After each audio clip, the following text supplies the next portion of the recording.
Hi, I'm Roy Huntington, editor of American Handgunner magazine, and welcome to my office.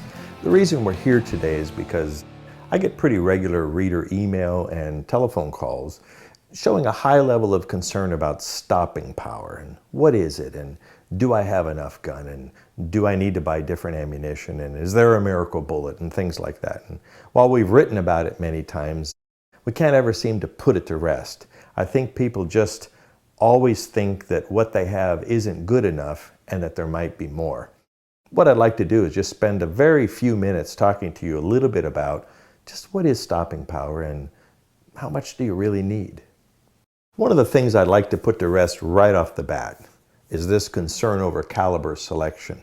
After shooting literally hundreds of blocks of gelatin with hundreds of different kinds of ammunitions and different bullet configurations and calibers, I feel strongly that caliber selection and bullet selection isn't nearly as important as everyone seems to think it is.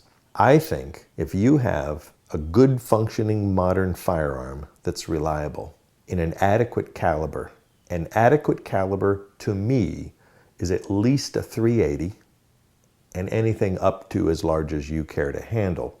But if you have a 9mm 38 Special 40-45, you have modern defensive ammunition, your gun is reliable, and you know how to manipulate it, you've had some training about when to deploy, the use of force, you can hit the target, you're pretty much perfectly fine with what you've got.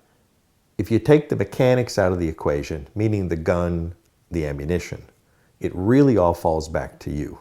Do you have the training to effectively use the gun that you have for personal defense? Now keep this in mind.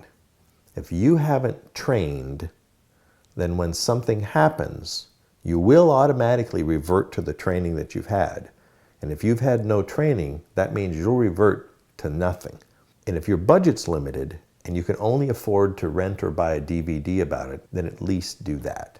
But get some training. Don't just go to internet forums. Don't just listen to the gun store commando. You've got to reach out to reputable sources of trusted trainers. You need good quality firearms, good quality ammunition, and the wherewithal to know when to deploy it and how to deploy it effectively.